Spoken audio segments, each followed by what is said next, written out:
అపోస్తలుల కార్యముల గ్రంథము 3వ అధ్యాయము 6వ వచనం నుండి చదువుకుందాం. అంతటా పేతురు, వెండి బంగారములు నా యొద్ద లేవు గాని నాకు కలిగినదే నీకు ఇచ్చుచున్నాను, నజరేయుడైన యేసుక్రీస్తు నామమున నడువమని చెప్పి వాని కుడి చేయి పట్టుకుని లేవనెత్తను. వెంటనే వాని పాదములను చీల మండలమును బలము పొందెను. వాడు దిగ్గున లేచి నిలిచి నడిచెను. నడుచుచు గంతులు వేయచ్చు దేవుని స్తుతించుచు వారితో కూడా దేవాలయంలోనికి వెళ్ళెను. ప్రార్థన చేసుకుందాం. మమ్మల్ని మిక్కిలిగా ప్రేమించిన మా పరలోకపు తండ్రి, మా ప్రభువా, మా రక్షక, మహిమ కలిగిన మా దేవా, నీకు అనేకమైన వందనములు, వేలాది స్తోత్రములు ప్రభువా. నాయనా, కల్వరి మహిమ స్వస్థత శాలలోనికి మేమందరము నాయనా నీ స్వస్థతను కోరి, నీ రక్షణ కోరి నీ సముఖములో చేరి నాయనా ఇదిగో తండ్రి ప్రార్థించుచు ఉండగా నాయనా నీ మహిమను మాకు ప్రత్యక్షపరచుటకై దిగి వచ్చి నీవే మాతో మాట్లాడండి. నీ వాక్యం మేము వినుచుండగా మాకు కావలసిన శక్తిని, బలమును, జీవమును, స్వస్థతను మాకు అనుగ్రహించమని నీవే ప్రభా ఇదిగో తండ్రి మమ్మల్ని అందరినీ ప్రభా నీ వాక్యము ద్వారా స్వస్థతితులుగా చేసి నిన్ను మహిమపరిచే స్థితిలోనికి మమ్మల్ని నడిపించి మహిమను అందుకొనమని మహిమా స్వరూపుడుగా స్వస్థత కారణంగా దిగి వచ్చిన యేసు నామమున వేడుకొనుచున్నాము తండ్రి. దేవుని సంగమా, తన సాన్నిధ్యంకి వచ్చిన వారలారా, క్రీస్తు ప్రభు యొక్క వాక్కును గైకొని ఆయన శక్తిని పొందుకొని ఆయనలో, ఆయన ఆత్మీయ జీవితంలో నిలబడి నడిచి ఆయనను మహిమపరిచే ధన్యత చేరవచ్చిన ఎల్లరకు ప్రభు అనుగ్రహించును గాక. అపోస్తలుల కార్యముల గ్రంథములో ఉన్న గొప్ప అద్భుత కార్యమును గురించి ఈరోజు మనము ధ్యానము చేసుకుంటూ ఉన్నాం. యేసుక్రీస్తు ప్రభువారు పరలోకానికి ఆరోహణమై వెళ్ళిన తర్వాత దేవుడు సంఘమును మరి తన ఆత్మతో అభిషేకించి వారిని బలముగా నిలబెట్టి నడిపించిన వారై ఉన్నారు. ఆయన సంఘముగా ఉన్నటువంటి మొట్టమొదటిగా ఉన్నటువంటి సంఘము 12 మంది అపోస్తలుల యొక్క నాయకత్వంలో సంఘము పెరుగుతూ వృద్ధి చెందొచ్చు దేవునికి మహిమార్థకరముగా మరి యెరూషలేములో, యూదయ, సమరయ దేశముల అందంతటా కూడా వ్యాపించిన ఆ స్థితిని, ఘనమైన స్థితిని ఈ అపోస్తలుల కార్యముల గ్రంథములో మనం చూస్తాం. దేవుని ప్రియులారా, ఈరోజు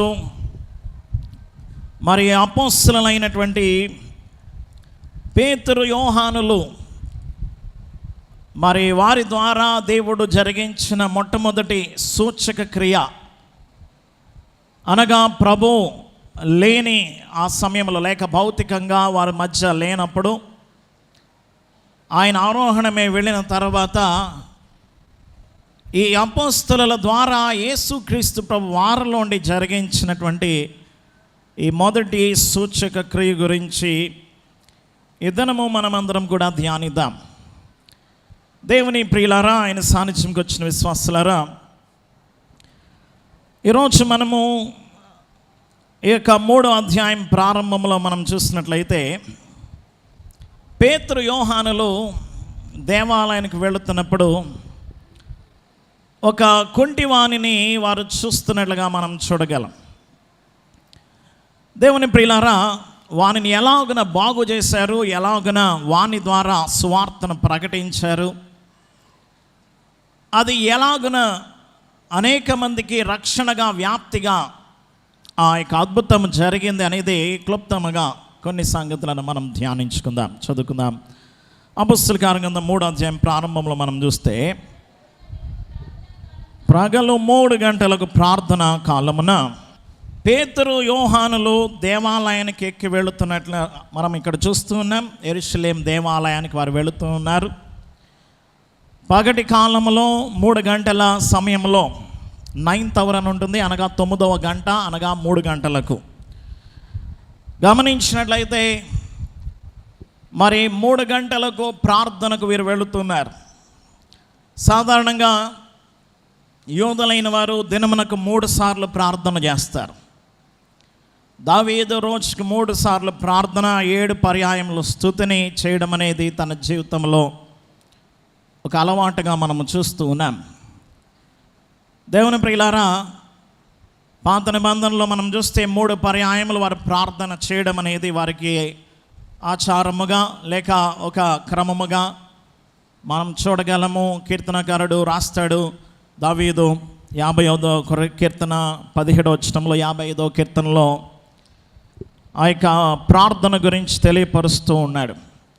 చదువుకున్నట్లయితే, సాయంకాలమున, ఉదయమున, మధ్యాహ్నమున నేను ధ్యానించు మొర్రపెట్టుకొందును.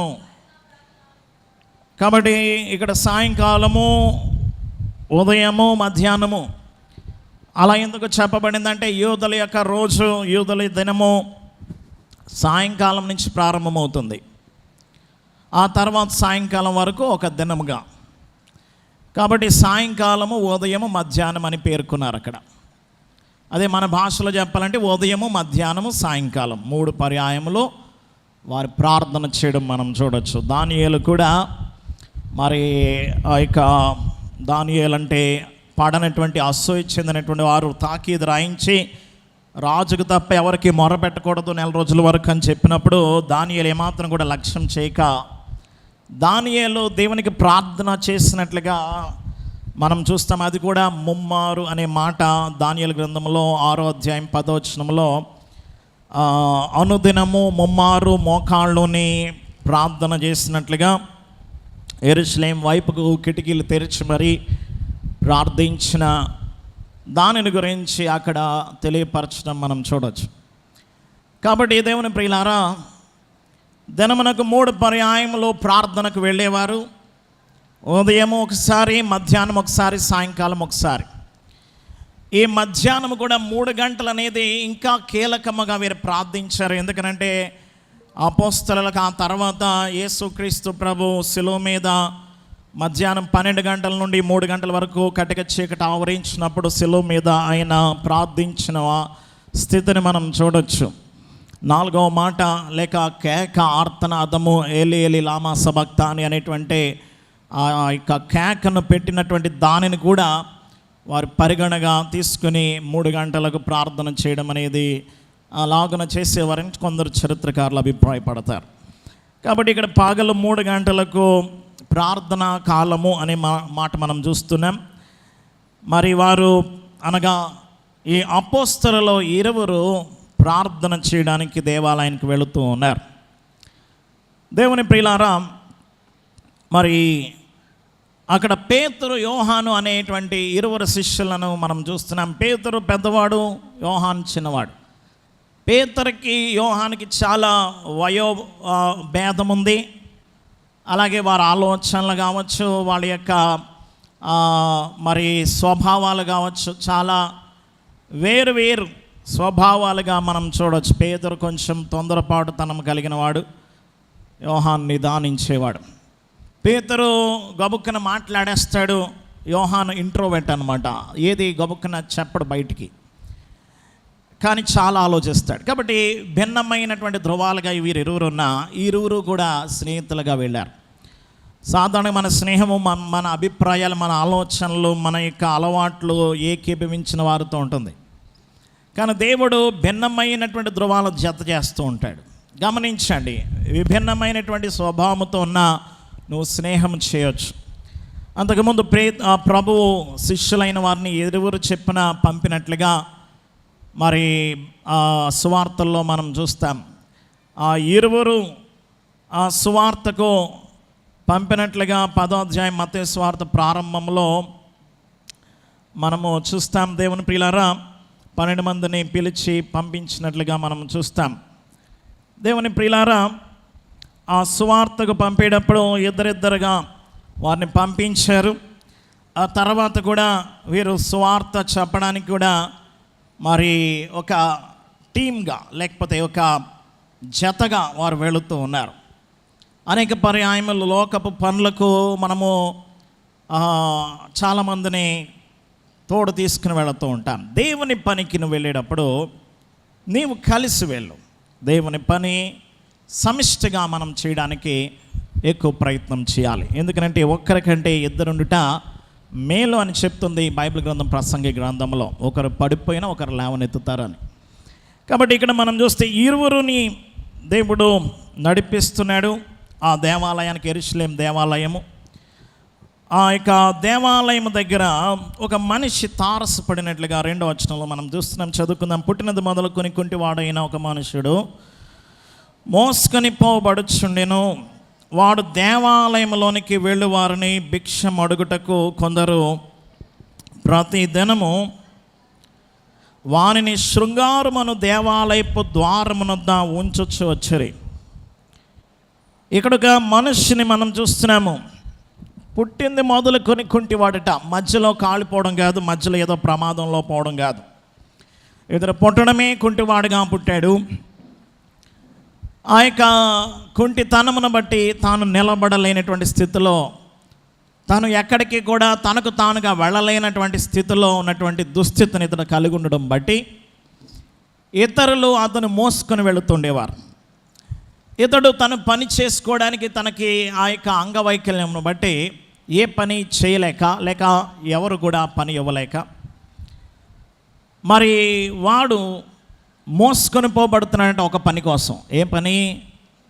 భిక్షాటన కోసం, లేక ఇతరుల యొక్క దయను బట్టి బ్రతికేటువంటి జీవితం. ఒకడు మోసుకొని వెళితేనే కానీ అక్కడికి వెళ్ళలేడు. ఒకడు దయదల్చి వానికి ఏదైనా ఇస్తేనే కానీ వానికి ఆహారము లేక పూట గడవనటువంటి పరిస్థితి, దుస్థితి ఈ కుంటివాడైన ఈ మనుష్యునికి కలిగినట్లుగా మనం చూస్తూ ఉన్నాం. దేవుని ప్రియులారా, లూకా ఈ గ్రంథాన్ని రాస్తున్నాడు. లూకా వైద్యుడు కాబట్టి పుట్టినది మొదలుకొని కుంటివాణిగా బహుశా లూకా రీసెర్చ్ చేసి మరి అతని యొక్క జీవితం గురించి విచారణ చేసి మరి తెలియపరిచినటువంటి మాట ఇది. కాబట్టి పుట్టినది మొదలుకొని వాడు కుంటివాడిగానే ఉన్నాడు. వానిని మోసుకొని వెళుతున్నారు. ఇతని వయసు ఇప్పుడు దాదాపుగా 40 ఏళ్ళుగా వారు వెళ్ళేసరికి ఉన్నట్లుగా 4వ అధ్యాయం 22వ వచనంలో మనం చూస్తాం. వాని యొక్క వయసు 40 ఏండ్ల కంటే ఎక్కువ వయసు. దేవుని ప్రియులారా గమనించండి.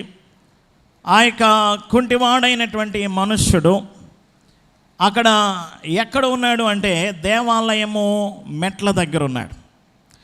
అక్కడ దేవాలయపు ద్వారము, శృంగారమును, దేవాలయపు ద్వారం, దేవాలయం పేరు శృంగారం కాదు, ద్వారం పేరు శృంగారం, లేక beautiful gate, the gate of beautiful అని ఉంటుంది. అందమైనటువంటి ద్వారము అని. ఎందుకని దానికి ఆ పేరు పెట్టారు అంటే ఆ దేవాలయానికి చాలా ద్వారాలు ఉన్నాయి. అందులో ఇదొక ద్వారము. ఇది చాలా ఎత్తైన ద్వారం. ఇది చాలా దాదాపుగా 50 అడుగుల ఎత్తైన ద్వారం అట. ఇది బ్రాస్తో మరి అది చేశారు, అంటే ఇత్తడితో. అది చాలా అందంగా మరి తయారు చేస్తారట. దానికి చాలా చక్కని పనిని, లేకపోతే కార్వింగ్స్ ఈ గేట్ మీద, ఈ ద్వారం మీద చాలా చక్కని పని జరిగించారు. కాబట్టి చూడడానికి చాలా అందంగా ఉంటుంది ఇది. ఇంకా చెప్పాలంటే దేవాలయం లోపల ఉన్న వాటికంటే చాలా అందమైందట ఇది. అంత ఎత్తు ద్వారము, అదంతా కూడా ఒక బంగారపు వర్ణంగా కనబడుతూ ఉంటుంది. అది చాలా ఆకర్షణగా ఉంటుంది. కాబట్టి ఆ ద్వారమును గుండా చాలామంది ప్రజలు వెళుతూ ఉంటారు. ఆ దేవాలయ ద్వారం మెట్ల దగ్గర ఉన్నాడు. ఇది ఈ మెట్లు పైకి ఉంటాయి. పైన అప్పర్ కోట్ మగవాళ్ళు వెళ్ళేది, కింద లోవర్ కోట్ స్త్రీలైన వారు వెళ్ళేది. ఈ పైకి ఎక్కి వెళ్ళేటువంటి మెట్ల మీద ఈ కుంటివాణిని మరి ప్రతి దినము మోసుకుని వెళ్ళి అక్కడ ఉంచడం అనేది అక్కడ అతనికి అలవాటుగా, లేకపోతే అతడు వెళ్ళేటువంటి ప్రతి దినపు దినచర్యగా అక్కడ కనబడుతుంది. దేవుని ప్రియులారా, ఇదే దేవాలయానికి యేసుక్రీస్తు ప్రభు కూడా చాలాసార్లు వెళ్ళారు. ఆ తర్వాత మనము చూడొచ్చు అదే అధ్యాయంలో 11వ వచనంలో సొలొమోను మంటపము అనే చోటు దగ్గర ఆ తర్వాత పేతురు యోహానులు వెళ్ళి బోధించినటువంటి స్థితిని మనకు అక్కడ కనబడుతుంది. అదే సొలొమోను మంటపంలో యేసుక్రీస్తు ప్రభు మరి వెళ్ళి అనేక పర్యాయములు బోధించినటువంటి ఆ సంగతిని గురించి మనం చూస్తాం. యోహాను సువార్త 7వ అధ్యాయంలో పండుగకు, పర్ణశాలల పండుగకు ఆయన వెళ్ళినప్పుడు ఆ యొక్క దేవాలయంలో ఆయన సొలొమోను మంటపం దగ్గర తిరుగులాడినటువంటి లేక అక్కడ అనేక సార్లు బోధించినటువంటి స్థితిని గురించి మరి అక్కడ మనం చూస్తాము అదే అధ్యాయంలో. దేవుని ప్రియులారా గమనించండి, ఆ యొక్క మరి యోహాను సువార్త 10వ అధ్యాయంలో కూడా ఆయన అక్కడికి వెళ్ళి అనేక సంగతులు తెలియపరిచినట్లుగా మనం చూస్తాం. దేవుని ప్రియులారా గమనించండి, యేసుక్రీస్తు ప్రభువారు ఆ యొక్క దేవాలయానికి అనేక పర్యాయములు వెళ్ళినా, అదే మెట్ల గుండా ఆయన వెళ్ళినా మరి ఇతనిని ఎందుకు గుర్తించలేదు, లేక ఎందుకని అతనిని బాగు చేయలేదు అనేది మనకు అర్థం కాని ప్రశ్న. యోహాను సువార్త 10వ అధ్యాయంలో 23వ వచనంలో ఆలయ ప్రతిష్ఠిత పండుగప్పుడు స్పష్టంగా యేసు దేవాలయంలో సొలొమోను మంటపమున తిరుగుచుండున అనేది మనం చూస్తూ ఉన్నాం. కాబట్టి గమనించండి, ఆయన చాలా స్పష్టంగా ఆ దేవాలయంలో ఉన్న సంగతిని గురించి సువార్తికులు పొందుపరిచారు. మరి ఆ దేవాలయపు ద్వారం దగ్గరే ఇతడు 40 ఏళ్ళ నుంచి, బహుశా 40 ఏళ్ళలో కనీసం 30 ఏళ్ళ నుంచి అయినా అక్కడికి వెళ్ళి బహుశా భిక్షాటన చేస్తూ ఉండేవాడు. ప్రభు అంతకు 3 సంవత్సరాల ముందు నుంచి సేవలో జరిగిస్తూ ఉన్నారు. కాబట్టి స్పష్టంగా ప్రభు ఆ మార్గాన్ని వెళ్ళడం అనేది, బహుశా అతన్ని చూడడం కూడా, లేక అతన్ని ఆ స్థితిలో ఉండడం కూడా ఆయనకు తెలియనిది కాదు. అతన్ని ఎందుకు బాగు చేయలేదు అన్నటువంటి ప్రశ్న మనకు రావచ్చు. దేవుని ప్రియులారా, చాలాసార్లు మనం అనుకునేది ఏంటి అంటే, మరి అందరినీ కూడా ప్రభు స్వస్థపరుస్తారు, నిజమే. కానీ అందరికీ దక్కలేదు, అందరినీ కూడా ప్రభు చేయలే. అది కారణం ఏంటి? బహుశా అందరినీ కూడా ప్రభు చేశాడని మనం చాలా చోట్ల చూడొచ్చు. అలాగే అందరికీ కూడా ఆ స్వస్థత రాలేదనేది కూడా మనము మరొక కొన్ని చోట్ల కూడా చూస్తాం. ఉదాహరణకు ఆయన యోహాను సువార్త 5వ అధ్యాయంలో బెతస్దా కోనేరు దగ్గరికి వెళ్ళాడు. అక్కడ రోగులు గుంపులు గుంపులుగా పడున్నట్లుగా 3-4 వచనాల్లో చూస్తాం. గుంపులు గుంపులుగా రోగులున్న ప్రభు స్వస్థపరిచింది ఒక్కరినే. ఎవరిని? 38 ఏళ్ళ నుంచి పడినటువంటి ఆ పక్షవాయువుతో ఉన్నటువంటి రోగిని దేవుడు స్వస్థపరిచాడు. మరి మిగతా వారిను, దేవుని ప్రియులారా, అందరికీ స్వస్థత ఉంది, కానీ అది నువ్వు దక్కించుకోవడానికి నీకు విశ్వాస స్థితి కావచ్చు, దేవుని చిత్తము కావచ్చు, లేక ఇంకేదైనా కారణము కావచ్చు, ఇవన్నీ కూడా అనుకూలము జరగాలి.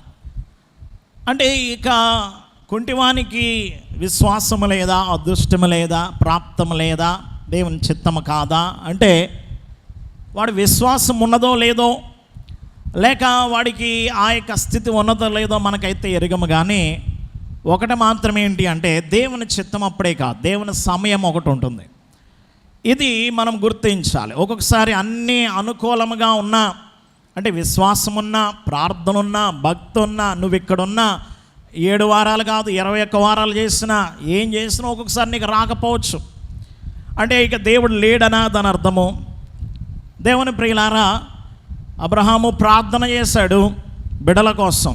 వయసు అయిపోయింది, భార్య వయసు అయిపోయింది, పిల్లలు పుట్టేటువంటి బలం అయిపోయింది, అంత అయిపోయింది, ఇంకెందుకు అనవసరం అన్నట్లుగా అయిపోయింది వాళ్ళ పరిస్థితి. 99 ఏళ్ళప్పుడు వచ్చి దేవుడు అంటాడు, మరి మీదటగా ఈ సంవత్సరంలో ఇదే రోజున నీ గుడారంలో ఇంకొక బిడ్డ ఉంటాడు, ఒక బిడ్డను నువ్వు కలిగి ఉంటావు అని చెప్పినప్పుడు శారమ్మ చాలా అది హాస్యముగా అనిపించి నవ్వినట్లుగా మనం చూస్తున్నాం. అంటే అప్పటికి అంతా అయిపోయింది, ఇంకెందుకు ఇప్పుడు ఏమంటే ముసలోళ్ళకి ఇప్పుడు పిల్లలు కావాలన్నట్టుగా ఆమె దాన్ని నమ్మలేకపోయింది. చాలాసార్లు మనం అనుకుని ఇదైతే ఈ సమయంలో అవుతుంది, లేకపోతే ఈ సమయంలో ఇదైతే అయినట్టు లేకపోతే కానట్టు అనేటువంటి పరిమితులు మనకు ఉంటాయి. కానీ దేవునికి కాదు. దేవుడికి పరిమితి ఉండదు. కాలము ఆయన స్వాధీనంలో ఉంది, శక్తి ఆయన స్వాధీనంలో ఉంది. ఆయన ఏదైనా చేయగలడు. ఆయనకు అసాధ్యమైనది ఏదీ లేదు. దేవుని ప్రియులారా, సమయము కాలము పరిపూర్ణమైనప్పుడు ఖచ్చితంగా దేవుడు జరిగిస్తాడు. కాబట్టి ప్రభు కాలములో అది జరగకపోయినా ఆయన శిష్యుల కాలంలో అది జరగాలని ఆయన ఉద్దేశించి, అది కూడా ఒక గొప్ప రివైవల్, గొప్ప ఉజ్జీవము, గొప్ప మార్పు అక్కడ తీసుకుని రావడానికి కారణముగా ఈ కుంటివాణిని అక్కడ కుంటివాణిగానే ఉంచినట్లుగా మనం చూడగలం. కాబట్టి ఇక్కడ ఈ పేతురు యోహానులు వెళుతున్నప్పుడు ఈ కుంటివాడు కనబడ్డాడు. గమనించినట్లయితే 3వ వచనంలో పేతురును యోహానును దేవాలయంలో ప్రవేశింపబోనప్పుడు వాడు చూచి భిక్షమడుగగా పేతురును యోహానును వానిని తేరి చూచి మా తట్టు చూడమనిరి. దేవుని ప్రియులారా, ఇతడు ఈ భిక్షాటన చేస్తూ పేతురు యోహానులు కూడా ఒక సాధారణమైన భక్తులుగానే ఏంచి వారిని కూడా భిక్షమడిగాడు అందరిలాగానే. అయితే పేతురు యోహానుల దృష్టి వాని మీద పడింది. వాడు భిక్షమడుగుట వారు చూచి వారికి మాట అన్నారు, మా తట్టు చూడు అని చెప్పి వాని యొక్క దృష్టిని మరల్చినట్లుగా మనం చూస్తూ ఉన్నాం. దేవుని ప్రియులారా, ఇక్కడ దృష్టి మరల్చడము అనగా ఇతడు అందరినీ చూస్తున్నట్లుగా, అందరిని అడుగుతున్నట్లుగా పేతురుని అడుగుతున్నాడు. కానీ నువ్వు అలా అడగకూడదు. ఇక్కడ నీవు లోకస్తులను అడిగినట్లుగాను, లోక సహాయం పొందినట్లుగాను, లోకములో వారికి వీరికి చెప్పుకున్నట్లుగాను ఇక్కడ నువ్వు ప్రార్థన చేసే ప్రార్థనగా నీది ఉండకూడదు. నీ ప్రార్థన వేరుగా ఉండాలి. నీ ప్రార్థన ఈరోజు నువ్వు ఎవరికి చేస్తున్నావో తెలియాలి. ఈరోజు నువ్వు ఎవరిని అడుగుతున్నావో తెలియాలి, నువ్వు ఎక్కడికి వచ్చావో తెలియాలి. మనము అపోస్తల కార్యం గ్రంథం 4వ అధ్యాయంలో ఇది అయిన తర్వాత పేతురు యోహానులను పట్టుకున్నారు, చెరసాలలో వేశారు, తర్వాత గట్టిగా బెదిరించారు, విడుదల చేశారు. వాళ్ళు వచ్చి శిష్యులైన వారికి తోటి తక్కిన శిష్యులు కావచ్చు, లేకపోతే సంఘం కావచ్చు, స్వజనుల యొద్దకు వచ్చి 23వ వచనంలో వారు చెప్పినప్పుడు వాళ్ళందరూ కూడా ప్రార్థన చేశారంట. ఏకముగా ఏక మనసుతో బిగ్గరగా ప్రార్థన చేశారు. ఏమని అంటే 24వ వచనంలో, నాథా నీవు ఆకాశమును భూమిని సముద్రమును వాటిల్లోని సమస్తమును కలుగజేసిన వాడవు అని ప్రార్థన చేశారు. నాథ అనగా భర్త, యజమానుడు అన్నట్లుగా తెలుగులో మనం చూస్తాం. తెలుగులో నాథ అని ఉంది, ఇంగ్లీష్లో లార్డ్ అని ఉంటుంది, అనగా ప్రభువా అని ఉంటుంది. ఈ ప్రభువా అనే మాటకు గ్రీక్ భాషలో తర్జుమా చేసిన గ్రీక్ భాషలో 2 మాటలు ఉంటాయి. క్యూరియోస్, రెండవది డెస్పెటోస్. ఈ క్యూరియోస్ అనేటువంటి మాట మరి ఆ యొక్క యజమానుడు, అధికారం కలిగిన వాడు, లేక ఆజ్ఞ జారీ చేయగలిగిన వాడు అనేటువంటి అర్థం. కానీ రెండో మాట ఏంటంటే డెస్పెటో, అనగా ఒక మరి సర్వోన్నతమైనటువంటి అధికారం కలిగిన వాడు, మాస్టర్, సర్వాధికారి, సర్వాధిపతి. ఇంకా చెప్పాలి అంటే ఒక డిక్టేటర్, అంటే నియంత్రించేవాడు సమస్తమును. ఆయనే అంతా కూడా ఆజ్ఞ జారీ చేసేవాడు. ఎవడు ఆయనకి ఆజ్ఞ చెప్పలేడు. సాధారణంగా ఒక యజమానుడు అంటే నువ్వు యజమానురాలివే నీ ఇంటికి. గమనించండి, ప్రతివాడు కూడా యజమానుడిగా ఉంటాడు, ఎవరో కొందరికి వారి కింద వారికి. అయితే వారి పైన కూడా ఇంకొక అధికారం ఉంటాడు. శతాధిపతి అదే అంటాడు, నేను అధికారమునకు లోబడిన వాడు అని అంటాడు. ముందు నా కింద పనుల వాళ్ళు ఉన్నా నేను కూడా ఒకరికి పనివాడినే. కాబట్టి ప్రతివాడు యజమానుడైన వారి పైన ఇంకా అధికారాలు ఉంటాయి. కానీ పైన అధికారము లేకుండా సర్వాధికారిగా ఉన్నది ఎవరన్నా ఉన్నారు అంటే అది దేవుడు ఒక్కడే. దేవుని ప్రియులారా, ఆయనే సర్వాధిపతి, సర్వాధికారి. భూమిని, ఆకాశమును, సముద్రమును, వాటిలో ఉన్న సమస్తమును కలగజేసిన వాడంటే సమస్తమునకు పైనున్నవాడు ఆయన. కాబట్టి ఇప్పుడు నువ్వు ఆయనకు ప్రార్థన చేస్తున్నావు. వాళ్ళు తీసుకున్నటువంటి పర్స్పెక్టివ్, వాళ్ళ యొక్క కోణం, వారి దృక్పథం, వారి ప్రభు దగ్గరికి వెళ్ళిన మార్గం ఏంటి అంటే, అంతకుముందు అధికారులైనటువంటి వారు వారి మీద అధికారము చలాయించడానికి యేసు ప్రభు మీద ఎలాగైతే సన్హెడ్రిన్ సభ పెట్టి, పెద్దల సభ పెట్టి యేసు ప్రభు మీద శిలువ శిక్ష విధించారో, అదే సభలో పేతురు, యోహాను కూడా నిలబెట్టి యేసునామంలో మాట్లాడకూడదు, బోధించకూడదని ఆజ్ఞలు జారీ చేశారు. ఇప్పుడు వాళ్ళు వచ్చి అంటారు, ప్రభు నువ్వు కదా అధికారివి, నీ కింద కదా వాళ్ళ అధికారులు, వాళ్ళ అధికారం ఏంటి, నీది కదా అధికారము, కాబట్టి పై అధికారైన నీకు మొరపెడుతున్నామని దేవుని గొప్ప అధికారిగా చూస్తారు. ఈరోజు మనం అందరం కూడా లోకములో చూసినట్లుగా దేవుని దగ్గర మనం చూడకూడదు. లోకములో ఏదో ఒక నువ్వు సహాయము అర్థించినట్లుగానో అడిగినట్లుగానో ఇక్కడ అడగడం కాదు. ఇక్కడ నువ్వు సర్వాధికారి దగ్గరకు వచ్చావు. నీవు సందేహముతోనూ ఈయన చేయగలడో లేదో అన్నటువంటి అనుమానంతో నువ్వు రావడం కాదు. వెళ్ళాడు ఒక తండ్రి, ఎదుగో ఏమైనా నీ వలనైతే చేయి. నీ శిష్యుల దగ్గరికి వెళ్తే వాళ్ళు చేయలేకపోయారు, నువ్వేమన్నా ఉంటే కనికరించి మాకు చేయి అని చెప్పాడు. ప్రభు అంటారు, నమ్ముట నీ వలనైతే నమ్మవానికి సమస్తము సాధ్యం. నువ్వు నమ్మాలి కదా. ముందు అసలైంది ఏంటంటే, నువ్వు ఏ నమ్మకంతో వచ్చావు, ఎవరిని అడుగుతున్నావో తెలుసా? దేవుని ప్రియులారా, యేసు క్రీస్తు ప్రభుని చాలా సులువుగా చూస్తారు చాలామంది, చాలా సాధారణమైన ఆలోచనతో. బోధకుడు అన్నారు, శిష్యులే, దగ్గర నుండి చూసినటువంటి వాళ్ళకి తుఫాన్లో చిక్కుకున్నప్పుడు, వాళ్ళ ప్రాణాలు అరచేత పట్టుకున్నప్పుడు యేసు ప్రభు హాయిగా పడుకోవడం చూసి వాళ్ళకి ఎంత భయం వేసింది అంటే, వాళ్ళ ప్రాణాలు పోయేంతగా. ఇదేంటి మనం ఎంత కంగారు పడుతుంటే, ఆయనండి హాయిగా పడుకున్నాడు, ఏమాత్రం కూడా ఉలుకు పలుకు లేకుండా, ఏ మాత్రం కూడా పట్టనట్లుగా అన్నట్లుగా ఆయన లేపేశారు పట్టుకొని. మార్క్స్ వార్త 4వ అధ్యాయంలో 38వ వచనంలో, బోధకుడా మేము నశించబోదు, నీకు చెంతలేదేంటయ్యా అని. దేవుని ప్రియులారా, అలాగే మార్త కూడా మరియ గురించి వచ్చేసి, నా సహోదరుని కూర్చోబెట్టేసుకుని అంత కూర్చోబెట్టుకోవడం నేను ఎలాగైనా ఇదిగో ఇబ్బంది పడడానికి నీకేమాత్రం కూడా చెంతలేదని చెప్పి చాలా సులువుగా ప్రభువుతో మాట్లాడేస్తుంది ఆమె, లేక నిందిస్తుంది ఒక రకంగా. ఇక్కడ శిష్యులు కూడా అలా లేపేశారు, నీకు చెంతలేదేంటయ్యా. ప్రభు ఒక్క మాటతోటి ఏం చేశారు, నిశ్శబ్దమై ఓరకొండము అన్నాడు, అంతే.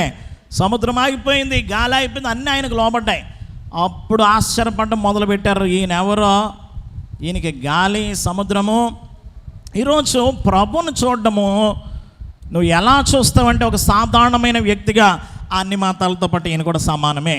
గమనించండి, జీవము లేని వాటితో జీవము కలిగిన దేవుని నువ్వు పోల్చలేవు. దేవుని ప్రియులారా, నేను యెహోవాను, సర్వ శరీరులకు దేవుడు, నాకు అసాధ్యమైనది ఏదైనా ఉండునా అంటున్నాడు. రోషము కలిగిన దేవుడు ఆయన, నేను ఉన్నవాడును అన్నాడు ఆయన, జీవము కలిగిన వాడు ఆయన. ఆయన సర్వోన్నతుడు, సర్వాధికారి, సర్వశక్తిమంతుడు. ఎఫెసీ పత్రికలో చెప్తాడు, అన్ని అధికారాల కంటే, ప్రభుత్వాల కంటే, శక్తుల కంటే ఉన్నతమైన స్థానం అంట అయింది. కాబట్టి గమనించండి, ఈరోజు నువ్వు ఆయన దగ్గరకు వచ్చినప్పుడు ఆయన చూడాల్సిన విధానం మారాలి. వీడేదో సాధారణమైన వ్యక్తులుగా చూస్తున్నాడు, నిజంగానే సాధారణమైన వ్యక్తులే, కానీ లోపల ఉన్నది అసాధారణమైనటువంటి ఒక రక్షకుడు ఉన్నాడు. ఎవరిలో? ఈ పేతురులో, యోహానులో.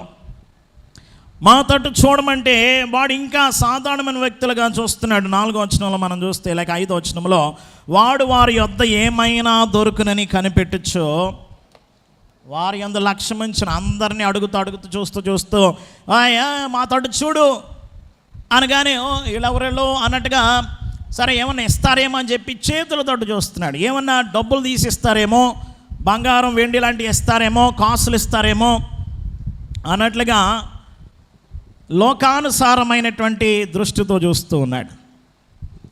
దేవుని ప్రియులారా, ఆ రోజు నిండడం కోసం చూస్తున్నాడు, ఆ రోజు లాభం కోసం చూస్తున్నాడు, ఆ రోజు గడవడం కోసం చూస్తున్నాడు. ఈరోజు మనమందరం కూడా దేవుని దగ్గరికి ఈరోజు బాగుంటే చాలు, ఈ లోకములో బాగుంటే చాలు, ఈ లోకములో నాకు మంచి అధికారము, లేక మంచి కుటుంబము, మంచి జీవనోపాధి, చక్కని ఆరోగ్యము, పిల్ల పాపలతో నేను హాయిగా ఇక్కడ మంచిగా సెటిల్ అయితే అంతకన్నా కావాల్సింది ఏమీ లేదు అనుకునే నువ్వు పైకి చెప్పకపోయినా లోపల అదే నమ్మి వచ్చావు.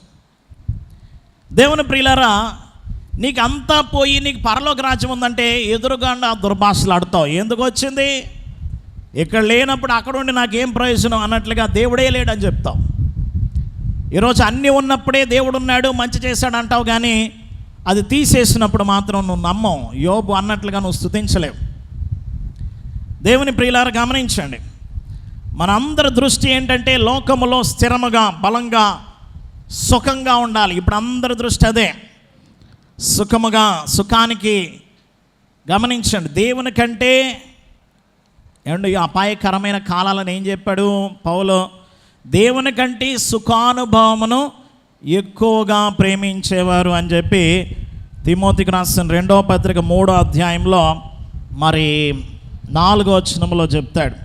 చివరగా అందరి దృష్టి, అందరి యొక్క ఆలోచన, అందరి యొక్క ప్రార్థన ఏంటి అంటే దేవుని కంటే మాకు సుఖానుభవం కావాలి.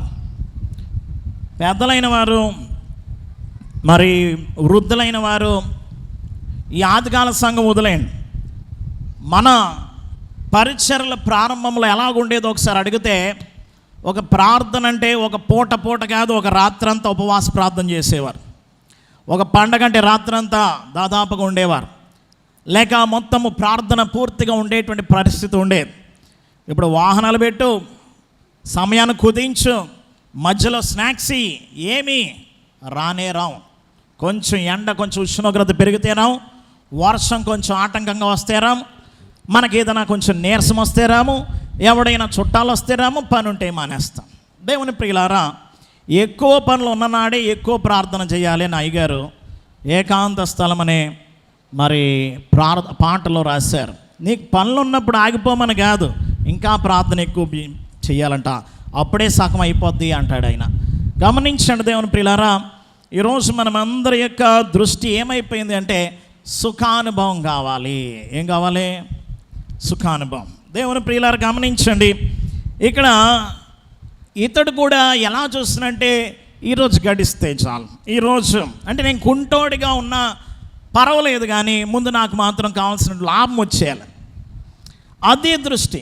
ఎందుకంటే ఇతనికి ఏమాత్రం నమ్మకం లేదు కూడా. ఒకటి ఆశ లేదు, నమ్మకం లేదు. గమనించండి, తన కాళ్ళు వస్తాయని నమ్మకం లేదు. ఎందుకంటే మధ్యలో పోయిన కాళ్ళు అయితే పోయిన ఏదైనా రావడానికి ఏమైనా అవకాశం ఉంటుందేమో, కానీ పుట్టినది మొదలుకొని కుంటివాడు కాబట్టి ఆ ఏమాత్రం కూడా ఈ వస్తాయన్న ఆలోచన కూడా లేదు, ఆశ కూడా లేదు. అతనికి ఆశ లేని జీవితంతో ఈ లోక ఆశలతోనే బతుకుతున్నాడు. కాబట్టి మనం కూడా లోకంలో పుట్టి లోకంలో పెరిగాం కాబట్టి పరలోకం మీద ఆశలని మనకి లేవు, అక్కడికి వెళ్తామన్న నిర్ధారణ కూడా లేదు. ఈనాటికి ఇప్పటికప్పుడు ప్రభు కనుక ఇలా వస్తే ఎంతమంది ఎత్తబడతారు? చేతులు ఎత్తండి అంటే నీ మనస్సాక్షి చెప్తుంది, ఎత్తబడతావు. నువ్వు తెలుసు, నీకు నువ్వు చేసిన పాపాలు నీ మనస్సాక్షి చెప్పేస్తుంది. దేవుని ప్రియులారా, అధమ మొక్క పాపము కూడా అంటకుండా ఉండాల్సిన స్థితిలో నువ్వు ఉన్నావా? కాబట్టి నీకు తెలుసు నీవు ఆ స్థితిలో లేవని. దేవుని ప్రియులారా, అయినా కూడా నీ ఆశ ఏంటి అంటే లోకమే, పరలోకం కోసం మనం ఆశపడం. నీకు అది లేదు కదా అన్నటువంటి ఆలోచన కూడా ఉండదు. ఎలాగైతే ఈ కుంటివాడు నాకు కాళ్ళు లేవు, కాళ్ళు ఉంటే ఒకడి మీద నేను ఆధారపడక్కర్లే, నా పని నేను చేసుకోవచ్చు, లేకపోతే నేను ఎక్కడ కావాలంటే అక్కడికి వెళ్ళొచ్చు, ఈ ఆలోచన అతనికి కనీసం లేదు. ఎందుకనంటే దృష్టంతా లోకమే. ఇక తనకున్న బలహీనత ఏది అనేది మర్చిపోయాడు. ఇప్పుడు నాకు కావాల్సింది ఏంటి అనేదే లోక సంబంధమైన ఆశగా చూస్తున్నాడు. కాబట్టి అదే అంటాడు 2 కొరింథీ పత్రిక 4వ వచనంలో, ఈ యుగ సంబంధమైన దేవత గురుడ్డితనం కలగజేసేసింది. సువార్త ఎల్లకొండగా అవిశ్వాసులైన వారు మనోనేత్రాలకి ఏం తీసుకొచ్చేసిందంట? ఇంకా చెప్పాలి అంటే యోహాను రాసిన 1వ పత్రిక 2వ అధ్యాయంలో శరీరాశ, నేత్రాశ, జీవపడంబం లాంటివి తీసుకొచ్చేసి దాన్నే అడిగేటట్లుగా, దానికోసమే ప్రార్థన చేసేట్లుగా, దానికోసమే ప్రయాసపడేట్లుగా, అదే నీ అంతిమ లక్ష్యంగా నువ్వు ఇక్కడికి వచ్చి ఉంటావు. కానీ ఈరోజు దేవుడు నీకు చెప్పేది ఏంటంటే లోకం తట్టు చూడకో, ఒకసారి మా తట్టు చూడు. ఒకసారి ఆయన రాజ్యము, నీతి దానికోసం చూడు, అక్కడ స్థానం కోసం చూడు, అక్కడ నువ్వు ఉండాల్సిన జీవితం కోసం చూడు, అక్కడికి వెళ్ళాల్సినటువంటి శక్తి కోసం, ఆహారం కోసం, దీనికోసం చూడు. ఆయన ఏది చేసినా అదే. స్థలం అక్కడ చూపించాడు, ఆహారం అక్కడికి పెట్టాడు. క్షయమైన దానికోసం కాదు, నిత్యజీవం కలగజేయు అక్షయమైన, అంటే అన్నీ కూడా పరలోకమే. ఉపమానాలైన, వాక్యాలైన, ఆహారమైన, మార్గమైన అన్నీ కూడా ఏది చూపించాడు ఆయన? నిత్య జీవము. అదనమాట అస్సలైంది. వీడికి అక్కడ ఉండేటువంటి పై కాసులో ఎలాంటిది అంటే లోకం లాంటిది, వాడికి ఉన్నటువంటి అంగవైకల్యం ఎలాంటిది అంటే పరలోకంలో నీకు ఉన్నటువంటి స్థానం లాంటిది. ఇప్పుడు నువ్వేం చేయాలి అంటే నిలబడాలి, నడవాలి. వీడికి ఉన్నటువంటి దుస్థితి ఏంటో తెలుసా? చాలా భయంకరమైన దుస్థితి. చూడండి, మీరు షాలకు రావడానికి బస్సు ఎక్కడానికి అక్కడ నిలబడ్డారు. మీతో పాటు 20 మంది ఉన్నారు, షాలకు వచ్చేవారే అనుకుందాం. వాళ్ళందరూ బస్సు ఎక్కేశారు. నువ్వు ఎక్కుదామనేటప్పటికి నీకు ప్లేస్ లేదు, బయట ఆగిపోయావు. ఎలా ఉంటుంది నీకు? చాలా బాధగా ఉంటుంది. సరే, ఆ బస్సు వెళ్ళిపోయింది, నీతో పాటు మళ్ళీ ఇంకో మంది వచ్చారు, 10 మంది వచ్చారు. మళ్ళీ బస్సు వచ్చింది, ఈ 10 మంది ఎక్కేసారు, మళ్ళీ నువ్వే మిగిలిపోయావు. ఎలా ఉంటుంది నీకు? గమనించండి, ప్రతిసారి నువ్వు బయట మిగిలిపోతే ఎలా ఉంటుంది? వాళ్ళందరూ హాయిగా వెళ్ళి మళ్ళీ సీట్లో కూర్చుని మళ్ళీ టాటాలు చెప్తున్నారు నీకు. ఇంకెలా ఉంటుంది నీకు? అరే బాబు, మీ అందరికంటే ముందు వచ్చిన నాకు లేకుండా మీ అందరిని కూడా తీసుకుపోతున్నాడు అని చెప్పి యుద్ధం ఆడతాం. వీడి యొక్క పరిస్థితి అలా ఉంది. ఎలా ఉందో తెలుసా? అందరికంటే ముందు వస్తాడు, వెనకాల వచ్చిన వాడు లోపలికి వెళ్ళిపోతాడు, ఆరాధించుకుని సంతోషించి వెళ్ళిపోతూ ఉంటాడు. వీడు మాత్రం అంతా అయిపోయేంత వరకు మెట్ల దగ్గరే. కొందరు మేము చూస్తూ ఉంటాం, పొద్దుటనగా వచ్చేస్తారు, చివరి కుర్చీ మళ్ళీ మార్చరు, ఎప్పుడు కూడా అక్కడే. కొంచెం ఎదరికొస్తే ఎక్కడ దేవుడు అతుక్కుపోతాడానో, మరి లేకపోతే ఏదన్నా వచ్చేస్తుందనో భయం చాలామందికి. ఒక దేవాలయంలో కొన్ని రూల్స్ ఉన్నాయట. మొదట వచ్చిన వాళ్ళకి ఆఖరి బల్ల, మొదట వచ్చిన వాళ్ళకి ఆఖరి చైర్లు అని రూల్స్ పెట్టారు.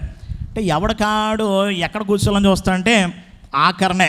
పాస్ గారు మన ఫోన్లో మాట్లాడినా, ఏం మాట్లాడుకున్నా, లేకపోతే బయటకు గొబుక్కుని వెళ్ళిపోయినా పెద్ద పట్టించుకోడు. ముందున్నట్లయితే మనమే కనబడతాం. అయితే గమనించండి, వీడి యొక్క పరిస్థితి ఎలా ఉందంటే మెట్ల దగ్గరే. దేవస్థానంలో ఉన్నామేమో, లేకపోతే మా మందిరంలో, లేకపోతే ఇక్కడ ఉన్నా కూడా కొంతమంది మెట్లు వదలరు, గోళ్ళు వదలరు, స్తంభాలు వదలరు. వదలండి. ఎందుకో తెలుసా? నువ్వు కుంటోడిగా ఉన్నావు, ఈ కుంటోళ్ళలాగా ఉన్నావు. నువ్వు అక్కడ వదలట్లేదంటే ఏదుంది నీకు? అయ్యి బాబా, మేము ఎదర కూర్చోలేమండి, మోకాళ్ళ నొప్పులు, నడుము సహకరించదు కాదు, నీ ఆత్మీయ జీవితం సహకరించట్లే. విషయం ఏంటంటే అది నువ్వు దేవుని దగ్గరకంట ఉంటే మరీ ఎక్కడుంది పాప. ఆఖరణ కూర్చుంటే అయ్యి రావేంటి, ఇక్కడ పనులన్నీ అయిపోతాయని గొప్పకుని తీసుకెళ్ళిపోయేది. ఈయన వెళ్ళిపోయి ఈమె ఎక్కడ ఉంది? యేసు ప్రభు దగ్గర ఉంది, అది కూడా మధ్యలో ఉన్నాడు ఆయన. ఇవిడికి ఏం చేయాలో అర్థం కావట్లేదు. ఎలాగో చూస్తుందేమీ టేపు అని చెప్పి సైకిల్ చేసి ఉంటుంది, వాళ్ళని కబురు పెట్టించి ఉంటుంది. ఆమె ఎక్కడ పట్టించుకోవట్లే. ప్రభు పాదాలు పట్టుకునే ఆవిడ దృష్టి, ఆవిడ లోకమంతా ప్రభువే, మాటల మీద, ఆయన వాక్యం మీదే ఉంది. ఇక ఉండబట్టలేక ప్రభుని అనేసింది.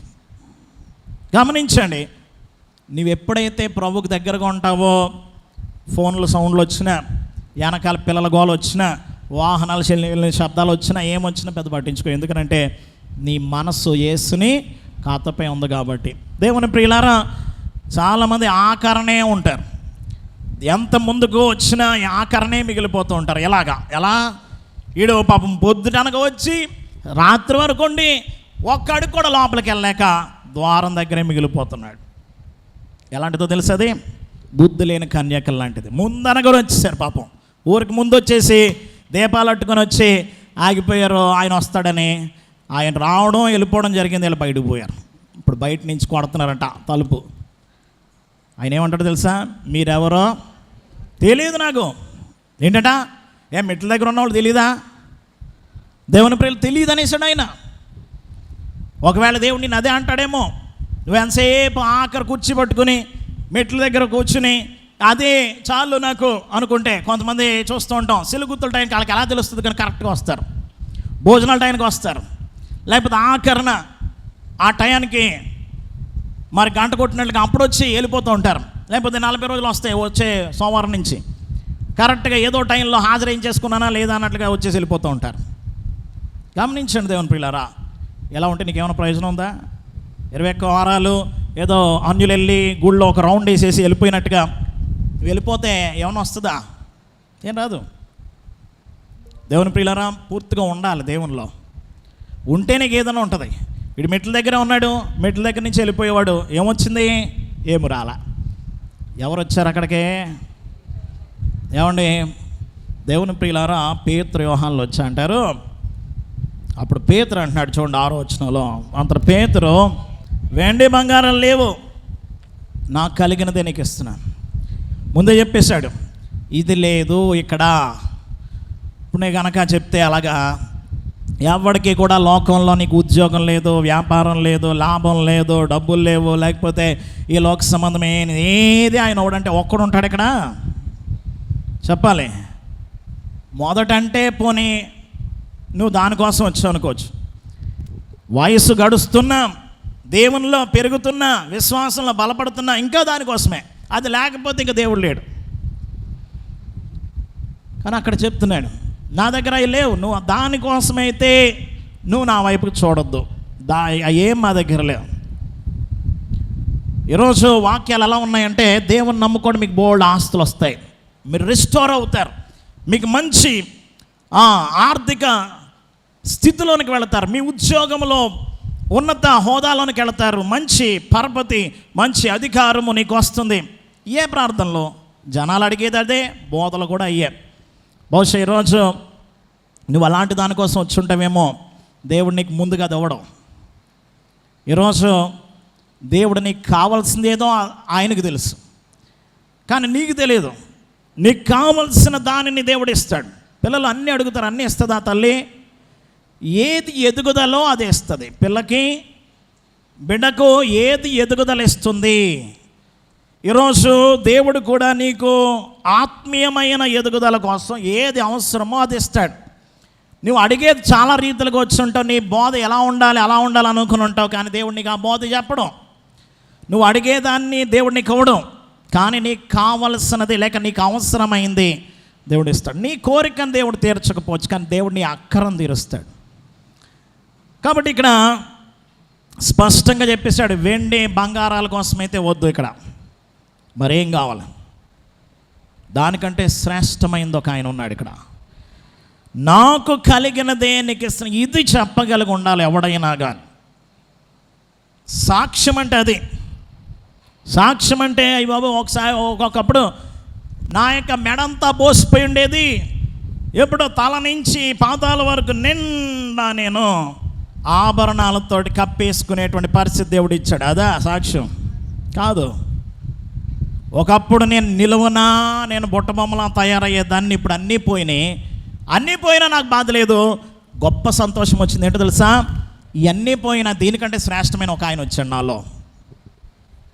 దేవుని ప్రియులారా, హబక్కు గ్రంథం 3వ అధ్యాయంలో అంటాడు, అంజూరపు చెట్లు పూయకపోయినా, ద్రాక్ష చెట్లు కాయకపోయినా, ఫలం లేకపోయినా, చేనులోని పై రాకపోయినా, గొర్రెల దొడ్డులో లేకపోయినా, చెప్పండి 17వ వచనం 3వ అధ్యాయం, శాలలో పశువులు లేకపోయినా నేను యెహోవా యందు, ఎవరిదో లాభం కాదు, వానిదే వానికి రాకపోయినా, నీకు ఉన్నదానికి పెట్టుబడి కంటే ఎక్కువ లాభం కాదు, ఉన్నదే నీకు రాకపోయినా, రావాల్సింది కూడా రాకపోయినా నేను బాధపడినట్టున్నాడు ఆయన. నా ఆనందము ప్రభువులో ఉంటుంది, ఆ యెహోవా యందు నేను ఆనందిస్తాను, నా రక్షణకర్త అయిన దేవుని ప్రియులారా, అందులో ఉంది నాకు సంతోషం. కాబట్టి ఇది నువ్వు తెలుసుకోవాల్సింది. వెండి బంగారము చూడొద్దు, వెలగల రాళ్ళు చూడొద్దు, లాభ నష్టాలు లేక ఇవి కాదు నీవు బేరీజు వేసుకోవడం. దేవుని ప్రియులారా, అయ్యగారు అన్నారు, ఎవరు కావాలి? అందరూ అన్నీ విడిచిపోయినా ఎన్నడూనూ విడవనట్టి యేసు కావాలి. ఎందుకంటే యేసులోనే అందరూ ఇమిడి ఉన్నారు, అన్నీయును ఇమిడి ఉన్నవి. కాబట్టి యేసే కావాలి నాకు అన్నారు. దావీదు అంటాడు, ఆకాశమందు నీవు తప్ప నాకెవరున్నారు? నీవు ఉండగా నాకు ఏది అక్కర్లే. పాడడానికి బాగుంటుంది, చెప్పుకోవడానికి బాగుంటుంది, కానీ నమ్మడానికి, నువ్వు నిజంగా అడగడానికి మాత్రం ఇది బాగోదు. ప్రభు కావాలి, నాకు ఇంకేం అవద్దు అనేటువంటి స్థితిలో నువ్వు వస్తావా? ఇక్కడ అదే చెప్తున్నాడు, మా దగ్గర ఏం లేదు, వెండి బంగారాలు లేవు, కానీ మా దగ్గర ఒక ఆయన ఉన్నాడు అని చెప్పి, నజరేయుడైన యేసుక్రీస్తు నామమున నడువమని చెప్పి, యేసుక్రీస్తు నామము ప్రకటిస్తూ నడవమని చెప్పి చెయ్యి పట్టుకుని కుడి చెయ్యి పట్టుకుని లేవనెత్తెను. వెంటనే వాని పాదములను చీల మండలమును బలము పొందెను. దేవుని ప్రియులారా, ఈరోజు మనకందరికీ కూడా విశ్వాసులముగా పేరుంది, కానీ విశ్వాసం అనేది చాలా తక్కువగా ఉంటుంది. నువ్వు ఎంత బలమైన వాడవి అనేది నీ శక్తిని బట్టి, ఆర్థిక స్తోమతను బట్టి, నీ కుటుంబము, నీ బంధువర్గం, అధికారం బట్టి కాదు. నువ్వు ఎంత బలమైన విశ్వాస కార్యం చేయగలుగుతావు అనే దాన్ని బట్టి ఉంటుంది. పేతురు ఒక్కసారిగా చేపట్టుకొని లేపేశాడు అంతే. ఒక పుట్టి కుంటివాడిని ప్రతివాడు లేపినోడే లేపుకునే తీసుకొస్తాను అక్కడికే, కానీ వాడు లేస్తాడా? అలాగే కాళ్ళు ఉంటాయి. మీరు ఎప్పుడైనా కానీ కుంటి వాళ్ళ కాళ్ళని చూడండి, ఎలా ఉంటాయి తెలుసా? సన్నగా ఉంటాయి, నరాలు చచ్చుబడిపోయి ఉంటాయి, సహకరించదు, నరాలు పనిచేయకపోతే చాలా కష్టం. మాకు తెలిసిన ఒక చుట్టము ఒక ఆయన ఉన్నారు, బంధువులు, అతి లోపల. ఆయన వడ్ల బస్తా మోసుకెళ్తూ ఊరికనే ఇలాగ కొంచెం వంగి ఇలా నడుస్తున్నప్పుడు బట్టలారేసుకునే దండం తగిలిందనమాట. తగిలితే ఆ బస్తా వదిలేస్తే పోయేది, బస్తా తగిలినప్పుడు కొంచెం ఈయన వెనక్కి ఇలా వంగాడు అంతే, వెనుపు సిరిగిపోయి మంచానికి పరిమితం. ఇప్పటికీ కుర్చీలోనే ఉంటాడు, నరాలు చచ్చిపడిపోయినాయి. మన పరిచయలో కూడా ఒక అబ్బాయికి అలాగే యాక్సిడెంట్లో ఇదైంది. గమనించండి, రోజు నడిచేవాడు కూడా నరాలు చచ్చిపడిపోతే పరిస్థితి అది. వీడు పుట్టుకుంటేవాడు నరాలు ఉంటాయా? పనిచేయవు, చచ్చిపడిపోయి ఉంటాయి. పాదాలు ఎలా ఉంటాయంటే సన్నగా అయిపోయి ఉంటాయి. నువ్వు నడిచినా ఏదైనా రక్త ప్రసరణ జరుగుతూ ఉంటుంది, కొంచెము నువ్వు పరిగెత్తిన బలం అనేది అందులో వస్తూ ఉంటుంది. కాబట్టి బలము పొందుకుంటూ ఉంటారు. కానీ పుట్టుకుంటువాడంటే కాళ్ళు ఎలాడుతూ ఉంటాయి. ఇంకా నువ్వు ఇలా లేపినా కూడా కాళ్ళు బలం ఉండదు, ఎలాడుతాయి మీకు. అందుకే లోకా గారు ఇక్కడ వైద్యుడు కాబట్టి రాశాడు ఏమని, వెంటనే వాని పాదములను చీల మండలమును బలము పొందెను. ఇది ఒక శాస్త్రీయంగా రాస్తున్నాడు, చాలా లోపల ఏం జరిగిందో కూడా చెప్తున్నాడు. ఏదో మంత్రం వేసాడు అలా అయిపోయింది అన్నట్లుగా కాదు, చాలా స్పష్టంగా అక్కడ ఉంది. యేసుక్రీస్తు రావడంతోనే, యేసుక్రీస్తు నామములో లేపడంతోనే ప్రభు వాని కాళ్ళల్లోంచి ఆ బలాన్ని తీసుకురావడం ప్రారంభించాడు. ఈరోజు మనం అందరం కూడా తెలుసుకోవాల్సిన సత్యం ఏమిటి అంటే, యేసు నామములో బలం ఉంది, యేసు నామములో శక్తి ఉంది. అది ఏదో ఊరికి నేను అనుకుంటే కాదు, నమ్మాలి దాన్ని. యేసు నామాన్ని నువ్వు నమ్మాలి, వాడాలి. యేసు నామము గురించి అయ్యగారు ఎన్నో కీర్తనలు రాశారు. యేసు నామము కంటే ఏది గొప్ప? యేసు నామం ఎంతో మధురం, యేసు నామధారులందరూ ధన్యులు. దేవుని ప్రియులారా, యేసు నామ స్మరణ చేయండి. ఎన్నున్నాయి చూడండి పాటలు మనకే, ఈ జాలు యేసు నామని. కొంతమంది యేసు కూడా రాస్తూ ఉంటారు, అన్యులు రాసినట్టుగా. అలా రాయొద్దు, వేస్ట్. అదేదో జపమాల్లాగా ఏసు ఏసు ఏసు ఏసు స్తుతి స్తుతి స్తుతి అన్నట్టు మతిలేని మాటలు మాట్లాడు.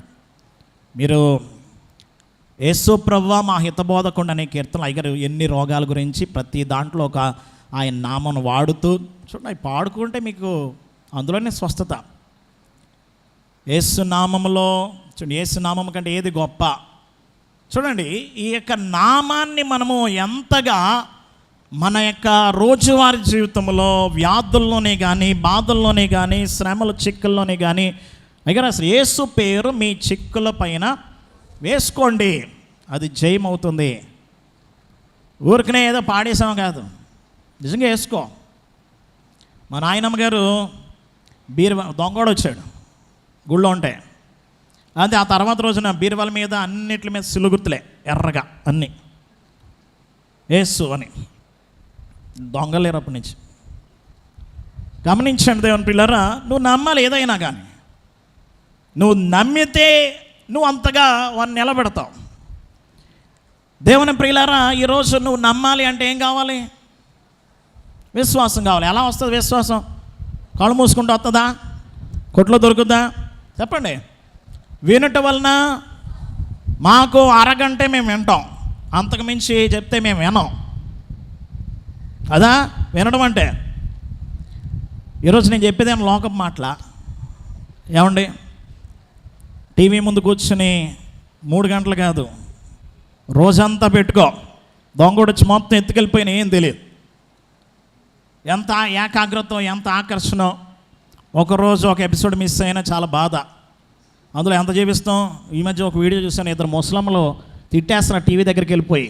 అందులో సీరియల్ ఉన్నాయి కదా, ఒక్కొక్కళ్ళ హావభావాలు, ఒక్కొక్కళ్ళ ఆలోచనలు, వాళ్ళ మనసులో అది కూడా బయటికి వాయిస్ వస్తూ ఉంటుంది, హావభావం కనబడుతూ ఉంటుంది. నిజంగా అది చూసిన వాళ్ళు మామూలుగా పాప ఆడికి ఆలోచన లేకపోయినా అలాంటి ఎక్స్ప్రెషన్ అవగానే ఓహో ఇదే కాబోలనుకుంటారు అందరూ. ఎందుకంటే అందులో ఎక్కువ మునిగిపోయావు కాబట్టి. అది చూడడం మాని. ఏది కావాలి?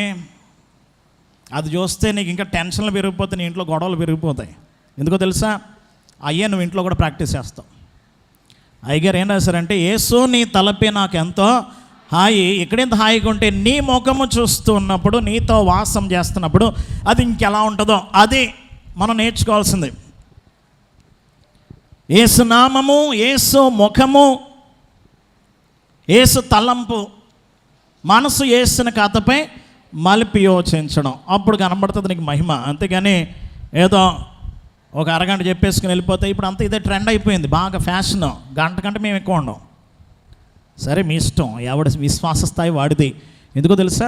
నేడు దినంలో మేము చెప్పాను ఉపవాస ప్రార్థనలో, నువ్వు ఎంత వింటే అంత విశ్వాసం, ఎంత విశ్వాసం ఉంటే అంతగా నువ్వు దేవుని చూస్తావు.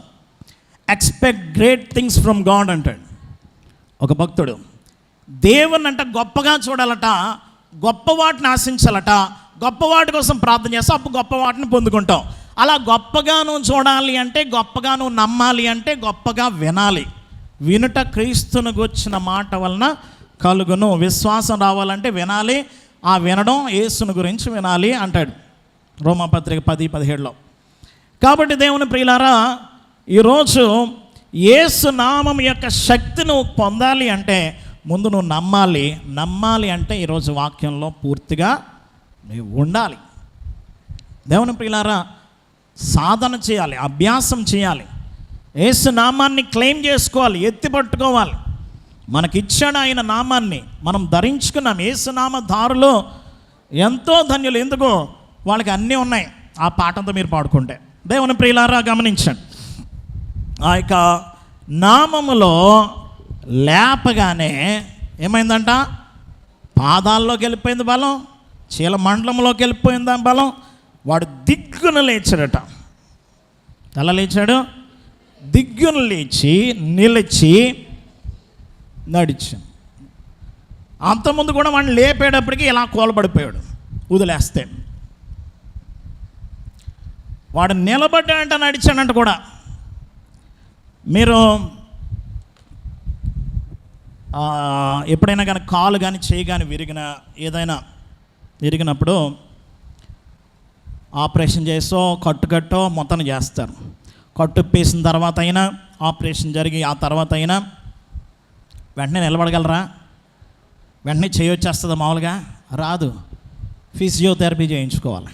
ఏం చేస్తారు? ఎక్సర్సైజ్ చేయిస్తూ ఉంటారు. ఆ విరిగిన ఎముకను మళ్ళీ సరి అయ్యేటట్టుగా, ఆ చేయి పూర్తిగా మళ్ళీ మామూలు అయ్యేటట్టుగా, లేకపోతే కాలు పూర్తిగా మామూలు అయ్యేటట్టుగా కొన్ని నెలల తరబడి చేస్తేనే కానీ మళ్ళీ ఏ స్థితిలోనికి రావు, మామూలు స్థితిలోనికి రావు. అది కూడా కొన్ని రోజుల తరబడి. వీడు పుట్టికుంటువాడు ఎలా లేచాడంట? దిగ్గున.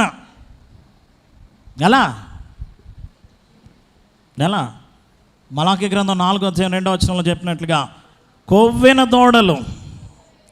దేవుని ప్రియులారా, అలా లేచి గొంతులు వేసుకుంటూ వెళ్ళాడట.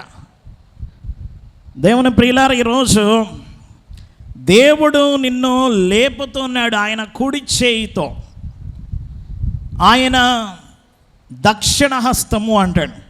ఆయన బాహువు అంటాడు. ఆయన కుడి చేతితో నీ యొక్క బలహీనత ఏదైనా కానీ ఏం చేస్తున్నాడు? చదవండి. యెషయా గ్రంథము 41వ అధ్యాయము 13వ వచనం చదువుకుంటే, నేను నీకు సహాయం చేసేదనని చెప్పుచు నీ కుడి చేతిని పట్టుకొని ఉన్నాడు. ఎలాగా పట్టుకున్నాడట? ఏమండి, ఆయన కుడి చేత్తో నీ కుడి చేతిని పట్టుకున్నాడు.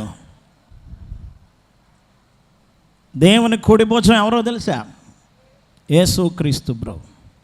ఆయన నిన్ను పట్టుకున్నాడు. ఇప్పుడు నీకు సహాయం చేస్తానని హెబ్రీ పత్రిక 4 చివరి వచనంలో అంటాడు, సమయోచితమైన సహాయం. ఎప్పుడు ఏ సహాయం కావాలో ఆ సహాయం. దేవుని ప్రియులారా, తన కుడి చేతి నీకు ఇచ్చాడు, నీ కుడి చేతిని పట్టుకున్నాడు. అంటే నీ శక్తి అంతా అందులోనే ఉంది. దేవుని ప్రియులారా, అప్పుడు నువ్వు ఎలా లేస్తావు?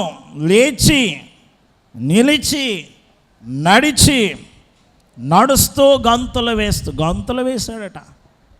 గంతులు వస్తాయా? అప్పుడే వచ్చిన కాళ్ళకి గంతులు వచ్చినాయి. దేవుని యొక్క అపారమైన శక్తి ఇది, స్వస్థత ఇది. ఏదో క్రమంగా వచ్చేది కూడా కాదు. నీ విశ్వాసము బలమైందై ఉండాలి.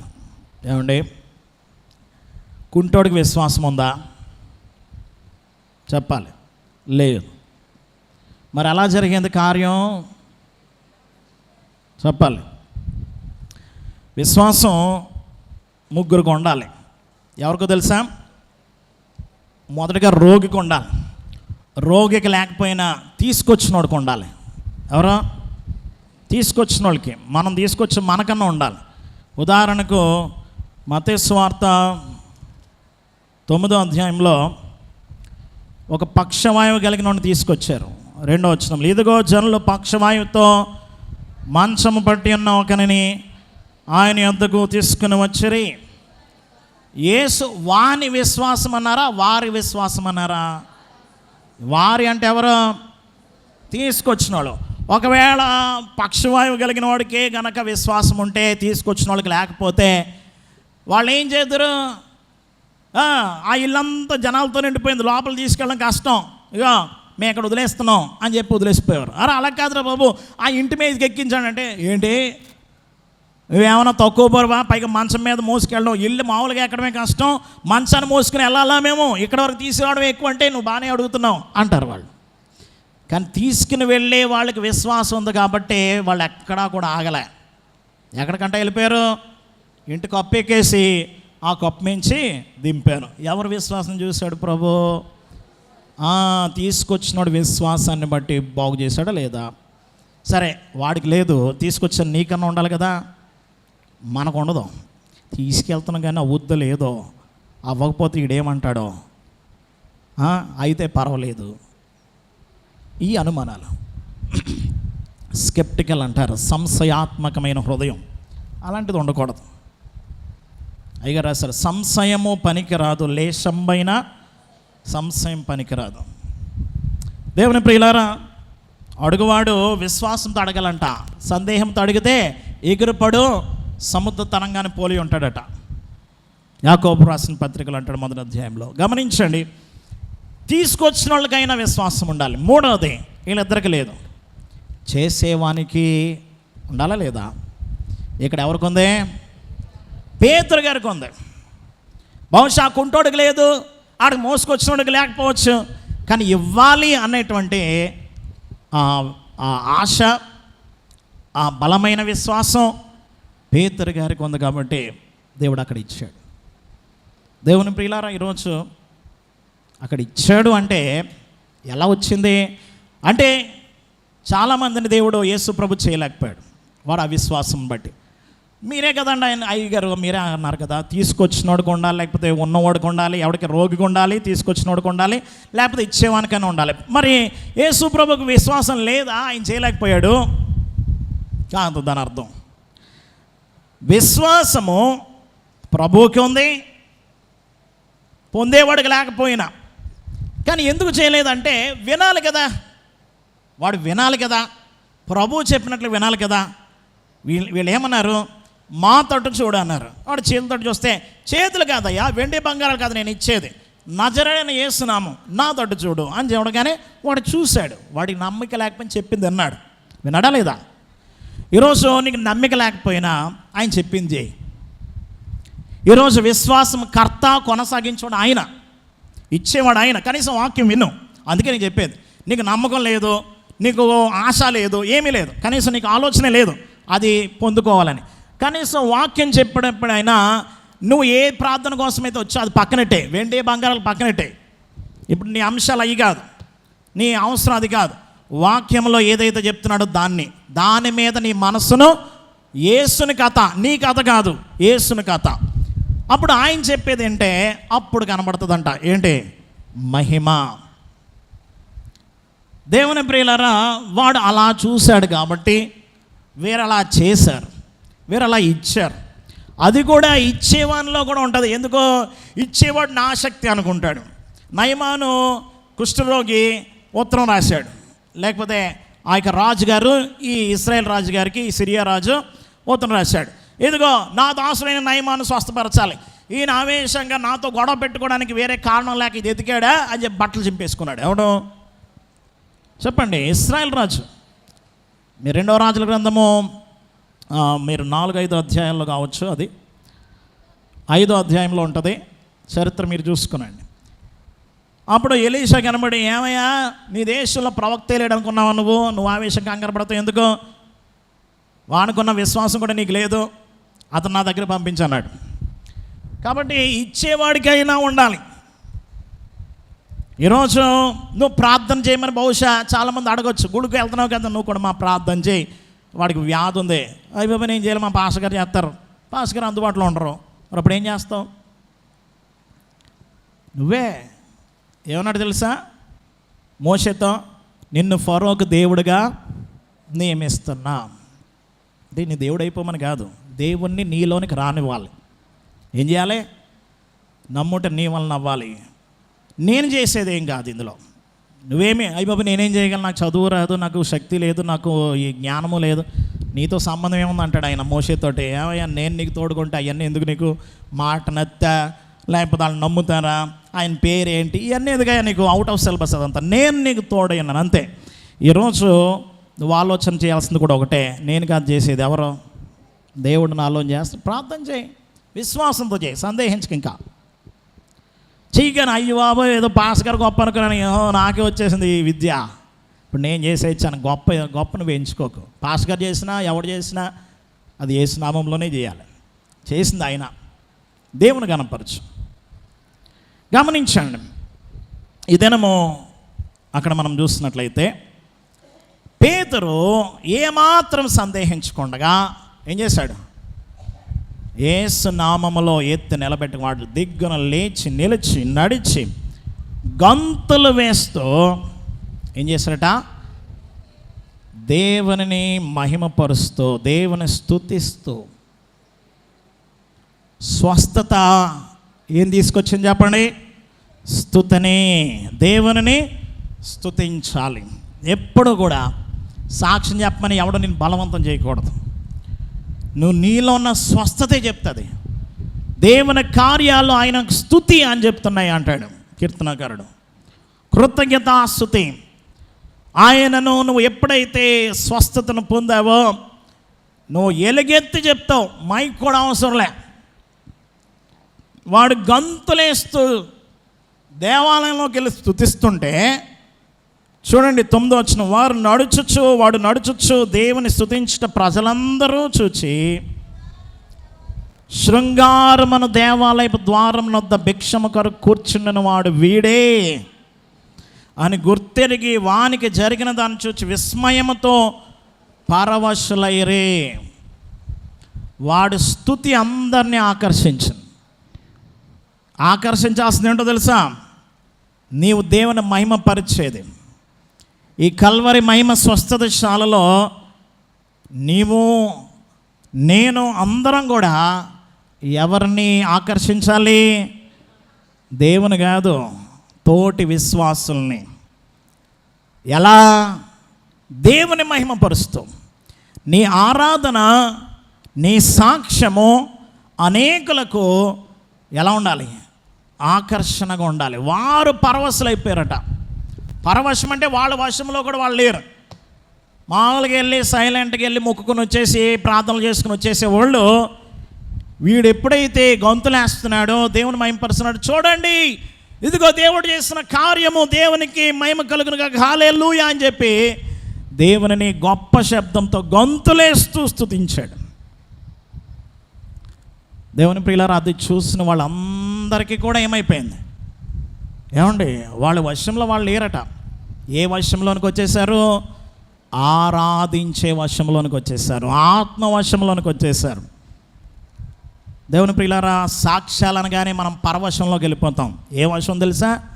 బయటకు పోయే వశం, మాట్లాడుకునే వశం, పక్క వాళ్ళ వశం.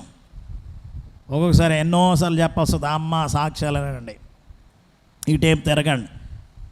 కనీసం ఈ టేపు కూడా ఉండరు, పూర్తిగా తిరిగిపోతారు కొందరు. గమనించండి, ఈరోజు దేవుని మహిమ పరిచేది ఎందుకో తెలుసా? మిగతా వారిని కూడా ఆరాధనలోకి తీసుకుని రావడానికి. ఎలుగెత్తి చెప్పాల్సింది దేనికి తెలుసా? ఆరాధన చేసేది ఏదో మొక్కుబడిగా చేసుకుంటున్నారు, అందరూ కలిసి నాతో కూడా సంతోషించండి. దేవుని ప్రియులారా, దేవునిని స్తుతించుట మంచిది, కీర్తించుట మంచిది, ప్రచురించుట మంచిది. నీ స్తుతి స్థాయి ఎంతవరకు ఉంది? వీడందరినీ ఆకర్షించాడట. దేవుడు మనల్ని బాగు చేసేవాడు. ఈరోజు వాడి సంతోషం ఏంటో తెలుసా? మెట్ల దగ్గర ఆగిపోయాను నేను, మొట్టమొదటిసారిగా గుళ్ళోకి వచ్చా. ఏమండి, చిన్నప్పటి నుంచి గుళ్ళోకి వచ్చిన వాళ్ళు కూడా అంతలా స్తుతి చేయలే. ఎవడు చేశాడు? ఆగిపోయి వచ్చినోడు చేశాడు. ఆపో, నేను చిన్నప్పటి నుంచి స్తుతి చేస్తున్నాం, ఎందుకు అంత గోలా అన్నారా? ఒకప్పుడు అలాగే అన్నారు. ఎవరిని? గుడ్డోడిని చూసి.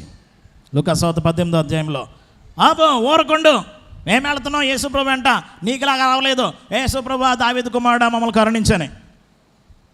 ఎందుకు వాళ్ళు అరుస్తున్నావు? కొంతమంది ఇలా ఆపుతారు దేవుని స్తుతిస్తుంటే. నచ్చదు, సాతాను ఉంటాడు కదా వాళ్ళ లోపల. గమనించండి, లూకాసు 13వ అధ్యాయంలో నడుము వంగిపోయిన ఆమె ఏం చేసింది? చక్కగా నిలబడి దేవుని మహిమపరుస్తుంటే లోపల నుంచి ఉడుకుపోయి వచ్చాడంట. కడుపు మంట, మత్సరం, కడుపులో ప్రెషర్ కుక్కర్లాగా మరిగిపోతూ పేలిపోయాడంత ఒకసారిగా. ఏమనంటాడు? 14వ వచనంలో, పని చేయదగిన 6 దినములు కలవు, అప్పుడు వచ్చి స్వస్థత పొందండి. ఏంటి మీ గోల? కొంతమందికి ఏం చేసింది ఆమె? దేవుని మహిమపరచడం కూడా తప్పే. ఈరోజు మనం సాక్ష్యం చెప్పిన, సువార్త చెప్పిన, ఆపండి మీ గోల, ఆపండి మీ యొక్క సువార్త, ఆపండి మీ సాక్ష్యం. నచ్చదలకి. ఎందుకు? లోపల ఎవడు ఉంటాడు? ఆడు ఉంటాడు కదా, ఆడు ఎన్నోడు. ఆడికి అస్సలు చాలా కష్టం, నిప్పుల మీద కూర్చోబెట్టినట్టు ఉంటుంది ఎవడని స్తుతిస్తూ ఉంటే. కాబట్టి ఎప్పుడు కూడా దేవుని స్తుతి చేయి. సాతాను గడి పోతాడు. అందుకని ఇల్లు మార్చుకో. అయ్యో బాబు, ఇల్లు ఏదో ఉన్నాడు బాబు, ఇక్కడికి వచ్చిన దగ్గర తేడా అయిపోయింది మొత్తం. తేడా ఎందుకయింది? నువ్వు చేయాల్సింది మానేసావు. నీతిమంతుల గుడారంలో రక్షణ గురించి సునాదం ఎప్పుడు స్తుతించు, నీ స్థితి మారిపోతుంది. ఒకవేళ దెయ్యం ఉన్నా ఏదున్నా ఏమైపోద్ది? పారిపోద్ది. ఏం చేశారు? ఎరుకో గోడలు కూలిపోవడానికి స్తుతించారు. కూలిపోయినాయి లేదా? ఎలా? దేవుని ప్రియులారా, ఆ గోడలు అంట ఒక 2 వాహనాలు తప్పుకునేంత పెద్ద గోడలు అంటాయి. చైనా గోడ లాంటిది అనమాట, అంత బలమైన గోడలు. అలాంటి గోడలు కూలిపోయినాయి. గమనించండి, 8వ కీర్తనలు అంటాడు, చంటి బిడ్డల స్తుతుల మూలమున నీ ఒక దుర్గమును. దుర్గం అంటే ఏంటి? దేవత పేరు కాదు, కోట. దుర్గము అంటే కోట అంట. దేవుడు కోటను కడుతున్నాడంట. దేనితోటి? స్తుతులని ఇటుకలతోటి. ఈరోజు నువ్వు కట్టావా కోట? నీ ఇంటి చుట్టూ కట్టుకో, దేవుని స్తుతిస్తూ. స్తుతి చేట నువ్వు ఎంత యత్నము చేస్తే ఎక్కడా లేనట్టు శ్రమలు మొక్కలైపోతాయి. వీడు చేసిన స్తుతి అందరికీ కూడా ఒక కనువిప్పైందనమాట. వాళ్ళు చేశారు స్తుతి, ఎవరికీ తెలియదు. కానీ వీడు చేసిన స్తుతి అందరూ కూడా అరే ఇలా స్తుతించాలి కదా, ఇలా కాదు దేవుని మహిమపరచాలి, ఆకర్షణగా వచ్చి అప్పుడు చెప్పాడు వాక్యం. పేతురు మమ్మల్ని చూస్తారని, వీడేమో పేతుని పట్టుకున్నాడు. మమ్మల్ని చూడకుండా అయ్యా మేమేదో మా శక్తి చేత మా భక్తి చేత చేయలేదు, ఇదిగో యేసు నామములో చేశామని యేసు నామం చెప్తే అప్పటికప్పుడు 4వ వచనంలో 5,000 మంది మారిపోయారట. ఎంతమంది? వీడి స్తుతి ఎంతమందిని మార్చింది? ఒక రకంగా 5,000 మంది. నీ స్తుతి నీ ఇంటోళ్ళనైనా మార్చిందా? అమ్మా, నీ ఇంటి వారినైనా సరే దేవునితో త్రిప్పిందా? ఎవరికి చెప్పకండి. పాస్టర్ గారు గృహదర్శనకి వెళ్ళినప్పుడు దేవుడు నాకు ఈ గొప్ప మేలు చేశాడు, జాగ్రత్తమ్మ లోపలికి కప్పెట్టయే దీపస్తంభాన్ని, దీపాన్ని మంచం కింద కొంచెం కింద కప్పెట్టేసేయే, మళ్ళీ శ్రమ రాగానే మా ఆయన కాపాడేయాలి. వాక్యం చెప్పం, సాక్ష్యం చెప్పం, మేలు చెప్పం, మరి ఇంకెప్పుడు వాడిని ఎలా రక్షిస్తావు? దేవుని ప్రియులారా, ఈ కుంటివాడు అందరికీ కూడా మార్గం చూపిస్తున్నాడు. దేవుని ప్రియులారా, దీని ద్వారా దేవుడు మనకు తెలియజేసేది ఏంటో తెలుసా? ఆత్మీయంగా మనమందరం కూడా కుంటోళ్ళమే, మనమందరం కూడా లేవలేని వాళ్ళం. ఎలా? పాట పాడుతుంటే మా డిపార్ట్మెంట్ కాదు అన్నట్టుగా నోరు మూసుకుని ఉంటారు అందరం. కనీసం స్వరం అన్నా కలుపు. సినిమా పాటలు వస్తూ ఉంటే బయటకు పాడపోయిన లోపలంతా ఆ పాట మొత్తం వచ్చేస్తుంది నీకు, రాగంతో సహా, మ్యూజిక్తో సహా. దేవుని పాటలో ఒక పాట ఎత్తితే పాట అందదు, ఎదరు కూర్చున్న వాళ్ళు తప్ప, రోజు పాడేవాళ్ళు తప్ప. రోగం వచ్చినప్పుడు రాగం తీయమన్నారు. ఎందుకు? పోవడానికి, రావడానికి కాదు. నువ్వు రావడానికి మూసుకున్నావు. ఈరోజు దేవుని ప్రియులారా, దేవుని స్తుతించు. స్తుతిస్తే నీ స్థితి మారుతుంది. దేవుని ప్రియులారా, ఒక కుంటివాడు గొప్ప విప్లవానికి కారణమయ్యాడు. వాడు ఎప్పుడు కూడా మెట్ల దగ్గర ఉండి వాడు లోపలికి వస్తే ఎంత సంతోషం చూడండి. రోజు వచ్చిన వాళ్ళ కంటే అక్కడ గొప్పగా జరిగిందా లేదా ఆరాధన? ఏమండి? అదే అంటాడు ప్రభు, 100 మంది నీతిమంతుల కంటే ఒక్క పాపి రక్షణ పొందితే పరలోకంలో ఎలా ఉంటుందంట? పండగే. ఈరోజు పండగ చేసుకుంటావా? పండగ చేయనిస్తావా పరలోకంలో? ఆ పండగలు నువ్వు ఏకీపిస్తావా? పాపిని రక్షించు. ఈరోజు నీ యొక్క ఇంటిలోనే ఉన్నారు అనేక మంది దేవుని ఎరగని వారు. సమస్య ఏంటి అంటే నీ యజమానిది కాదు, నీ బిడ్డలు కాదు, నీది. గుడి దాకా వచ్చావు, గుడి లోపల కూడా వచ్చేసావు, కుంటోడుగా ఉన్నావు. వీడు బయట కుంటోడు, మిగతా వాళ్ళందరూ లోపల కుంటోళ్ళు. వీడు బయట ఉండి చూడలేక ఆగిపోతే వాళ్ళందరూ చూసి కూడా ఆగిపోయారు. కానీ వాడి కాళ్ళు రాగానే లోపలికి వచ్చి గొంతులేస్తూ స్తుతించాడు. వీళ్ళందరికీ కూడా కనువిప్పించాడు, రక్షణ మార్గం చూపించాడు. ఒక రకంగా పేతురుకి, ఆ యోహానికి గొప్ప ప్లాట్ఫామ్ ఇచ్చాడు తన సాక్ష్యం ద్వారా. ఈరోజు నీ సాక్ష్యం ద్వారా ప్లాట్ఫామ్ ఇస్తావా నీ ఇంటికి చెప్పడానికి? దేవుని ప్రేమ వేదికగా చేస్తావా? వాళ్ళకి కాదు. తర్వాత 4వ అధ్యాయంలో సభ పెట్టేశారు, పెద్ద సభ. ఏంటి వీళ్ళందరూ మార్చేస్తున్నారని చెప్పి కంగారు పడిపోయి వచ్చేసారు దేవాలయ అధికారులు అందరూ కూడా. వాళ్ళ మధ్య నిలబడి చెప్పాడు పేతురు. ఏంటో తెలుసా? 4వ అధ్యాయం 12వ వచనంలో, మరి ఎవని వలనను రక్షణ కలగదు, ఇదిగో యేసు నామములో తప్ప అని చెప్పి వాళ్ళందరూ ఎదుట, మీరు ఉన్న వాళ్ళందరూ, ప్రజలందరూ తెలుసుకోవాల్సిన, ప్రజల అధికారులారా పెద్దలారా, అధ్యాయం అంతా మీరు చదువుకోండి. చాలా గొప్ప ధైర్యాన్ని కనపరిచే స్వార్థను ప్రకటించాడు. దేవుని ప్రియులారా, ఈరోజు మనం అందరం ఏదో కాలయాపనకి రావడం కాదు, దేవుని యొక్క శక్తిని పొందుకోవడానికి వచ్చాం, స్వస్థతను పొందుకోవడానికి వచ్చాం. వచ్చి నీవు ఖాళీగా నోరు మూసుకుని ఉండకు. బహుశా వీడు అనుకోవచ్చు, అయ్యి బాబు ఈ కాళ్ళు లేక లోకంలో నేను ఏం చూడలేకపోయాను, ఎక్కడికి వెళ్ళలేకపోయాను, పరుగులు పెడతాను లోకంలోకి అన్నాడా? ఎక్కడికి వెళ్ళాడు తెలుసా? లోపలికే. ఇది ఆశ. దావీదు ఏమంటాడు తెలుసా? చిరకాలము యెహోవా మందిరంలో. అంతేగాని ఎప్పుడు వెళ్ళిపోతానా, చిరకాలం నేను ఇంట్లో నివాసం చేస్తాను, కొంచెం పావుగంట ఎక్కువైతే చాలు మనం టైం వంక బయటికి, టైం వంక యాచకుని వంక 100 సార్లు చూస్తూ ఉంటాం. చెప్పండి, నీ ఆశ దేని మీద ఉంది? దేవుని సన్నిధిలో ఎప్పుడు ఉంటానా? గమనించండి, 84వ కీర్తనలు అంటాడు, మందిరంలోకి ఎప్పుడు వెళ్తానా? దేవుని ప్రియులారా, లోకములో 1000 దినముల కంటే ఇక్కడ ఒక దినం శ్రేష్టమాట. దేవుని సంగమ గమనించండి, ఇది ఆయన యొక్క అద్భుత కార్యం పొందిన వాళ్ళకి తెలుస్తుంది. ఈరోజు స్వస్థతను పొందుకోవడానికి లోక సంబంధమైన అక్కర్లు చాలా ఉంటాయి నీకు, కానీ అవన్నీ కాదు. వీడు వెండి బంగారాల కోసం చూసిన కాళ్ళు వచ్చినప్పుడు ఎంత ఘనంగా దేవుని మహింపరిచాడు. వెండి ఇచ్చిన, బంగారం ఇచ్చిన అంత ఆనందం లేదు వాడికి. బహుశా వాడు సంతోషంతో లోకంలోకి వెళ్ళిపోదురేమో, కానీ ఈ సంతోషం గొప్పది. అనేక మంది ఎదుట దేవుని మహింపరిచిన గొప్ప సంతోషం. నీ సంతోషము లోకములో ఉందా, లేక పరలోకములో ఉండేట్లుగా మందిరంలో దేవుని మహింపరుస్తున్నావా? మందిరంలోనే కాదు, నువ్వు ఎక్కడికి వెళ్ళినా ఏం చేయాలి? దేవుని గురించి గొప్పగా మహింపరచు. దేవుడు నాకు ఇదిగో కాళ్ళు ఇచ్చాడు, నన్ను నిలబెట్టాడు, ఆత్మీయంగా నిలబెట్టాడు, ఆత్మీయంగా నడిపించాడు, ఆత్మీయమైన ఇదిగో శక్తిని నాకు ఇచ్చాడు. దేవుడిచ్చిన స్వస్థత, ఇదిగో యేసు నామములో ఉన్నటువంటి శక్తి, యేసు నామములోని రక్షణ. ఇదిగో యేసు నన్ను లేవనెత్తాడు, నిన్ను లేవనెత్తుతాడు, అందరినీ లేవనెత్తుతాడు, లేపి మనల్ని ఎక్కడ తీసుకెళ్తాడు? ఏమంటే పరలోకం తీసుకెళ్తాడు అని చెప్పగలిగే సాక్షులుగా మనం నిలబడే ధన్యత ప్రభు మనందరికీ అట్టి స్వస్థతను అనుగ్రహించి ఆయనను మహిమపరిచే వారముగా ఆయన రాజ్యములో స్తుతుల గుంపులోనికి నడిపించి మహిమ పొందును గాక. మోకరించుకుందాం.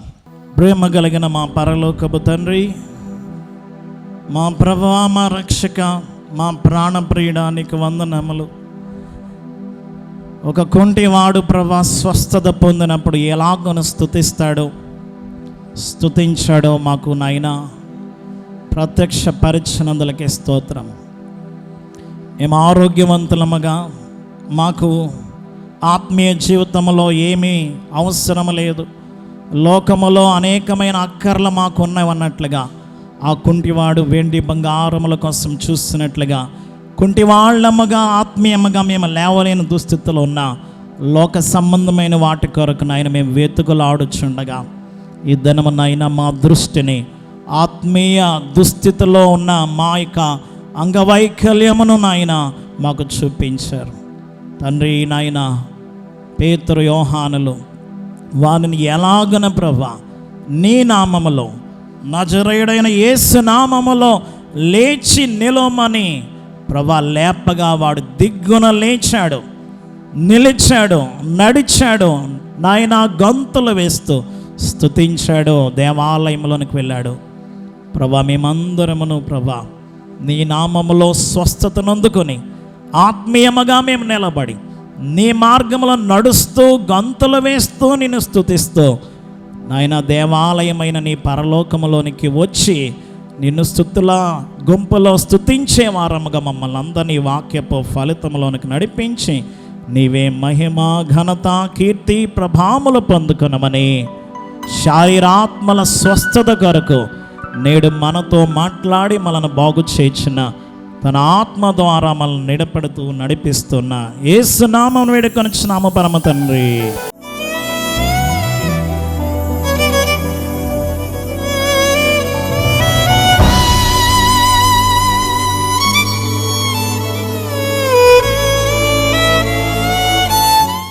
ఎస్తేర్ గారు గుండుగోళ్ళ నుంచి వచ్చారు. వీరి మనవరాలు మరి 5వ నెల పిల్లగా ఉండగా మరి గుండె దగ్గర కాయ వచ్చిందంటండి. చిన్న పాప కాబట్టి మరి డాక్టర్ ఆపరేషన్ చేయలేము అన్నారు. శాలకు వచ్చి మరి ప్రార్థన చేసుకునగా ఆపరేషన్ అవసరం లేకుండా 5 రోజులకే ఆ గడ్డను దేవుడు అద్భుత రీతిలో స్వస్థపరిచి ఉన్నారు.